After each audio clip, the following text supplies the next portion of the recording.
So much has happened.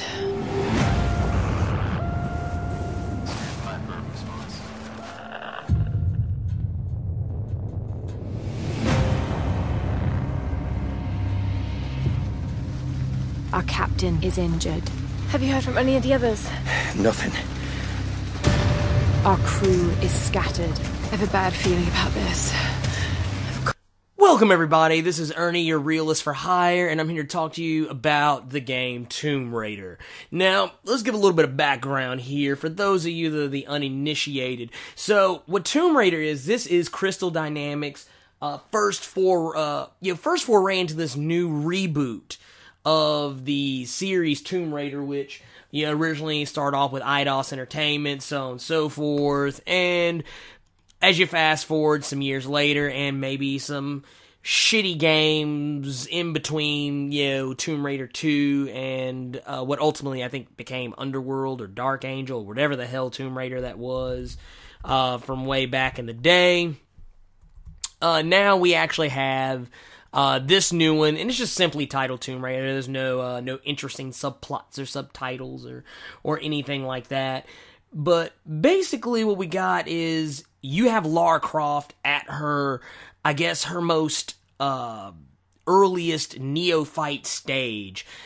This isn't the Lara Croft we know from PlayStation 1. This isn't Lara Croft we know from PlayStation 2. This isn't even the Lara Croft that we got in those Angelina Jolie live-action films. This is a completely different Lara Croft, and in a lot of ways, a more realistic Lara Croft. This isn't the same Lara Croft that delved into all those tombs. It's not the Lara Croft that knows everything about, survival and stuff like this. This is a Lara Croft who is learning on the fly. She is a scared young woman. She is not, the one-liner, wisecracking, witty, borderline sociopathic female Indiana Jones. This is a woman who is basically just kind of thrust into a tragic situation and has to survive and overcome. And that is at the heart what will probably make a lot of people who played Far Cry 3 last year think of that game when you first start playing Tomb Raider. There's actually quite a few things that Tomb Raider does that make me, it makes me think of other games. It really does. But number one is Far Cry 3, because just like in Far Cry 3, you had Jason Brody who didn't know shit from Shinola or how to survive in a hostile land. You have the same thing with Lara Croft. She's having you learn how to become a killer. Though they don't really put as much emphasis on it as they do in Far Cry 3, that emphasis is there to a lesser degree. Also, another game that you will probably think about a little bit when you play this game, and this can't be helped because of the type of game it is, you will think about Uncharted. And the reason why is because Crystal Dynamics even said it themselves. They wanted to take from Uncharted the things that it did successfully and merge those into Tomb Raider, because let's face the facts, Uncharted is probably the best Tomb Raider series that you could have possibly gotten in light of the shitty Tomb Raiders that have been made lately. And that's not even a bad thing. I mean, if you're gonna borrow or copycat something good. Uncharted's a good place to go with that. Now, another thing you will probably think about, and this isn't necessarily so much a game as it is a movie. If you have ever seen The Descent, which it was a movie I want to say it came out maybe around 2005. Maybe 2006, 2007, I want to say. But basically, what The Descent was, it was a movie about several women who went into a cave, and turns out, without really spoiling anything, they get trapped down there. And there's quite a few scenes from that movie that they kind of do an homage to in this new Tomb Raider. And like I said, because honestly, I really don't want to spoil any of that, because that is a really, really, really, really good film. The Descent, and I feel like it's one of those types of movies that everyone should watch at least once because it is just that good.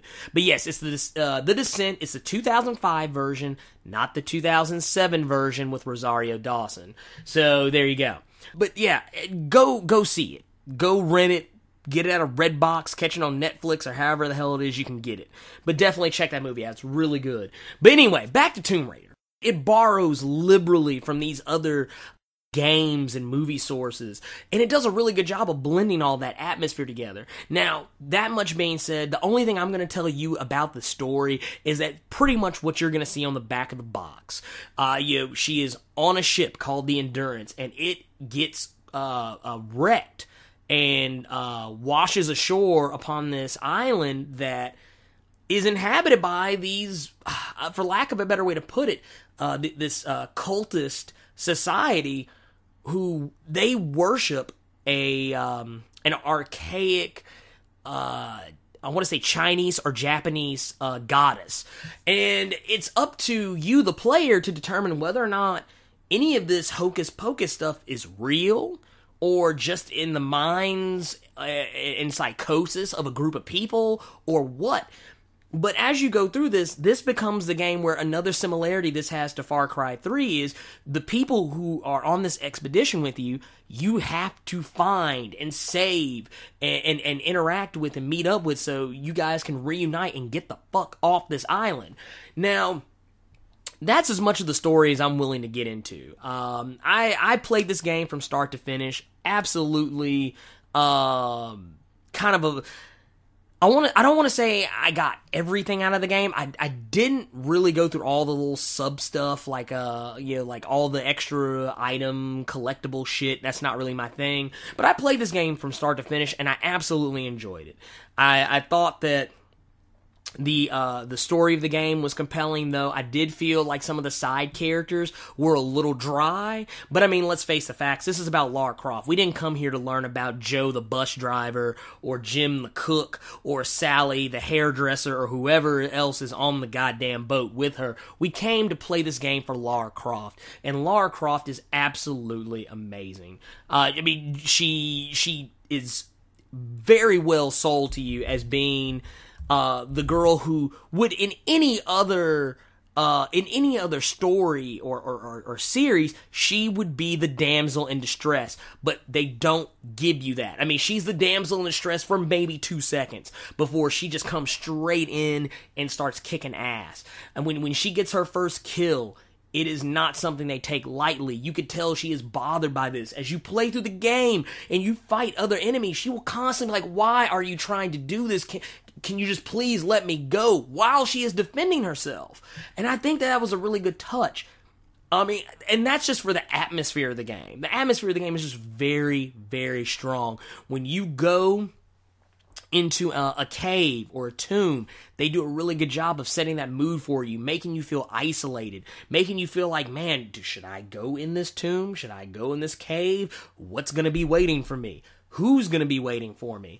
And at every corner, they do sneak in some moments like, some surprise, aha, gotcha, or, this is about to fall on top of you, or, hey, be careful because you just walked across this, or climbed this rope bridge, what's going to happen here? I mean, they do a really good job of just keeping you on your toes. Now, that being said, I do have a couple of gripes with the game, and they do revolve around the gameplay.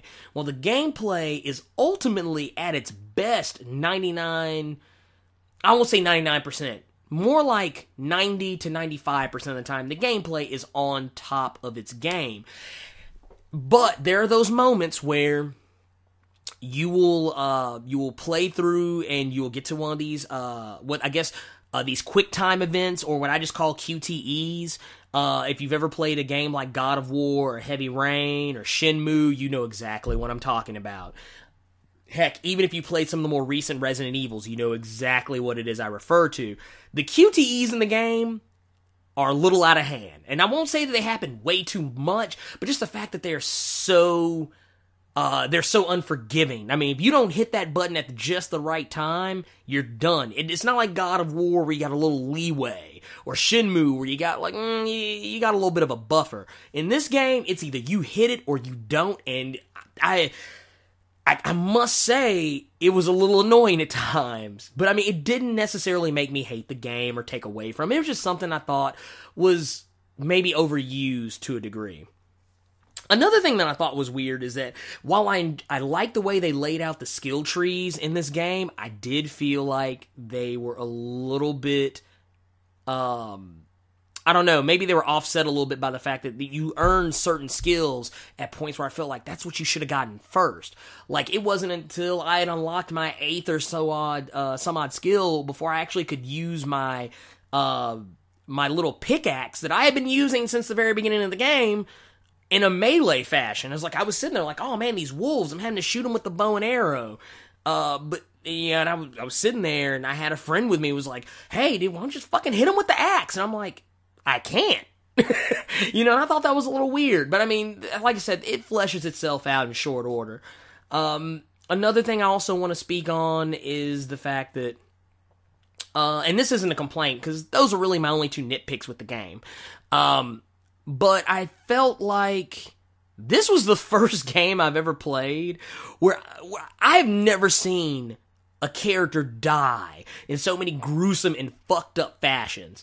And I must say, this game gives you that in spades. I mean, sometimes go ahead and fail those QTEs every now and again, or misplay, or kind of miss those button prompts, or when you're doing some of those on the rails moments of the game where you're sliding down a waterfall or down the side of a mountain.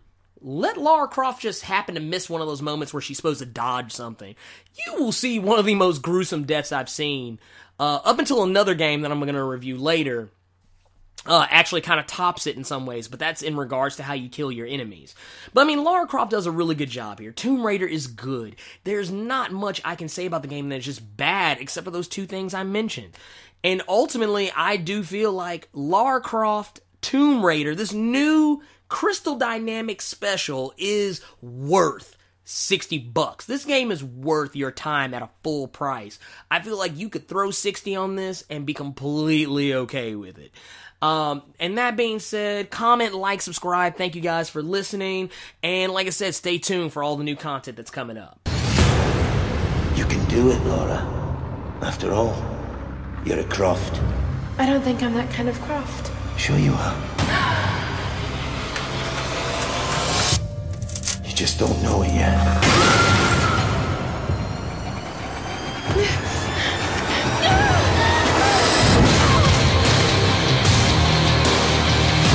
All right, let's do this.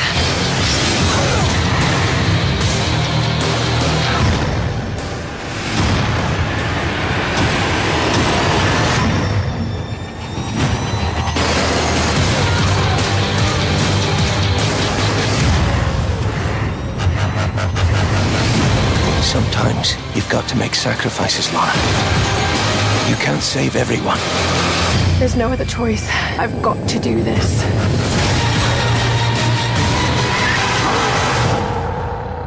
If I don't survive,